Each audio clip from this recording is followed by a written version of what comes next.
여러분, 드라마에서 주인공 집안이 망했을 때 온 집안에 붙어있는 빨간 딱지를 본 적이 있으시죠? 이 빨간 딱지는 도대체 왜 붙이는 걸까요? 이 딱지 하나 붙였다고 잘 쓰고 있던 TV가 갑자기 안 나오는 것도 아닐 텐데 말이죠. 그리고 몰래 딱지를 떼고 써도 되는 거 아닐까요? 오늘은 그런 궁금증을 해결해드리고자 합니다. 오늘의 주제, 돈 빌리고 안 갚은 사람이 망하는 과정 시작하겠습니다.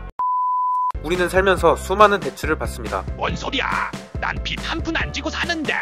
라고 말하는 분들도 계실 텐데요. 하지만 놀랍게도 우리가 간편하게 사용하는 신용카드도 대출입니다. 그리고 핸드폰 할부금, 자동차 할부금 같은 각종 할부금도 모두 대출이죠. 우리 대부분은 돈을 빌리고 잘 갚습니다. 하지만 너무 플렉스한 나머지 돈을 빌리고 갚지 않으면 어떻게 될까요? 우리는 그렇게 된 사람들을 신용불량자라고 부릅니다. 신용불량자라고 하니까 뭔가 대단히 많은 빚을 진 사람인 것처럼 들리는데요. 하지만 놀랍게도 5만원 이상의 신용카드 대금을 3개월 이상 연체만 해도 신용불량자가 됩니다. 단돈 5만원 때문에 말이죠.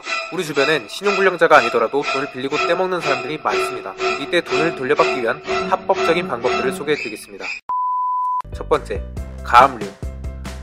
우리 주위엔 갚을 돈은 없다면서 우리가 봤을 때 잘 먹고 잘 사는 사람들이 있습니다. 이런 모습을 보면 매우 킹받을 수밖에 없는데요. 아니 그런 돈 있으면 내 돈이야 먼저 갚지 라는 생각이 절로 듭니다. 돈을 빌려간 사람을 채무자라고 하는데요. 이렇게 뻔뻔한 채무자들은 자기가 가진 재산을 빼돌리거나 숨기기도 합니다. 그래놓고 나 돈 없으니까 뱉자 라는 식으로 나오죠. 그런 것을 방지하기 위해 우리는 채무자의 재산에 압류를 걸 수 있습니다. 그런데 압류 판결이 나려면 최소 몇 개월의 시간이 걸리는데요. 이동안 채무자가 재산을 처분하면 안 되겠죠? 그래서 우리는 결정이 빨리 나는 가압류를 먼저 신청합니다. 가압류란 앞으로 이 재산을 압류할 거니까 건들지 마셈 라고 표시하는 겁니다. 빠르면 일주일이면 결정나기 때문에 가압류를 먼저 신청하는 것입니다. 가압류의 대상이 될 수 있는 물건은 다양합니다. 채무자의 집, 자동차 등 값나가는 물건은 전부 가압류를 걸 수 있습니다. 채무자가 직장인이라면 급여도 압류할 수 있고요. 통장, 보험금, 전세보증금도 모두 압류를 할 수 있습니다. 이렇게 재산을 가압류당한 순간부터 채무자는 가진 재산을 뜻대로 처분하기 곤란해집니다. 두 번째, 독촉, 민사소송. 가압류 이후에는 지급 독촉을 하거나 민사소송을 통해 강제 집행을 합니다.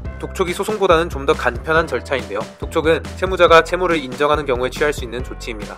하지만 채무를 인정하는 사람이라면 애초에 문제가 생기지 않겠죠. 그래서 민사소송까지 가는 것인데요. 민사소송으로 가서 돈을 빌려준 채권자가 승소를 하게 되면 강제 집행 절차가 이어집니다. 세 번째, 강제 집행. 채무자는 채권자에게 돈을 갚으라는 판결이나 명령이 떨어지면 채권자에게는 집행할 수 있는 권리, 집행 권한을 얻게 됩니다. 집행 권한을 얻은 채권자는 집행문을 받는데요. 이후 절차들은 집행문이 있어야만 진행할 수 있습니다. 먼저 채무자가 숨긴 재산들을 모두 찾아야겠죠. 가압류를 걸었던 재산들도 있겠지만 채무자가 가압류 전에 빼돌린 재산이 있을 수도 있죠. 이런 경우 채무자에게 재산 목록을 법원에 제출하도록 명령을 내리거나 공공기관, 금융기관에 조회를 해달라고 요청할 수 있습니다. 그렇게 채무자의 재산 목록이 드러나면 이제부터는 경매 절차를 통해 돈 되는 재산을 파는데요. 부동산 경매는 채무자 명의의 집, 상가, 토지, 공장 등의 부동산을 파는 절차이고요. 차량 등 값나가는 동산을 판매하는 것은 동산 경매라고 합니다. 이렇게 모든 재산을 처분해서 채권자가 빌려준 돈을 모두 돌려받으면 이런 모든 절차가 끝나게 됩니다. 그런데 재산을 모두 처분했는데도 돈을 다 못 돌려받을 수도 있잖아요. 이런 경우 채권자는 채무자를 정말 탈탈 털 수 있는데요. 그때 등장하는 게 바로 빨간 딱지입니다. 이 빨간 딱지는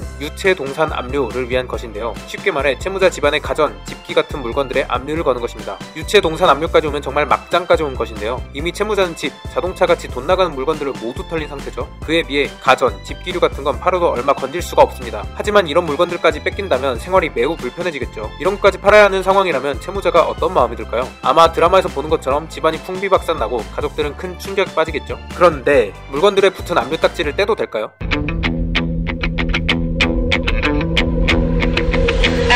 절대로 안됩니다. 압류 딱지를 떼거나 딱지가 붙은 물건을 마음대로 처분 또는 숨겨서도 안됩니다. 어차피 압류 딱지를 어디에 붙였는지 집행관은 알고 있기 때문에 물건을 숨기거나 거짓말을 해도 소용이 없습니다. 만약 이를 어기면 형법 제140조 1항에 의해 5년 이하의 징역 또는 700만원 이하의 벌금형에 처해집니다. 그렇다고 이 물건들을 사용하면 안될까요? 그건 또 아닌데요. 처분하거나 숨기는 것만 아니라면 사용하는 것 자체로 처벌을 받지는 않습니다. 이렇게 압류당한 유체동산들은 추후 경매를 통해 매각되는데요. 이게 또 굉장한 수치풀입니다. 왜냐하면 압류 재산을 매각하는 경매는 법원이 아니라 현장에서 이루어지는데요. 다시 말해 집안에서 경매가 이루어지기 때문에 경매에 필요한 사람들 뿐만 아니라 동네 사람들도 구경하러 옵니다. 강 건너 불구경이라고 동네 사람들은 무슨 구경 나온 것 마냥 우르르 몰려올 것입니다. 이러다 보면 동네방네 소문이 쫙 퍼지겠죠. 그럼 동네에서 얼굴을 들고 다니지도 못할 것입니다. 이렇듯 유체동산 압류와 경매는 채무자에게 강한 심리적 압박을 줍니다. 이런 상황을 막기 위해 채무자는 어떻게 해서든 돈을 마련하려고 할 것입니다. 채권자 입장에서는 심리적 압박을 통해 빌려준 돈을 돌려받을 수도 있고요. 그렇게 못하더라도 물건들을 판 돈으로 일부나마 돈을 건질 수 있는 것이죠.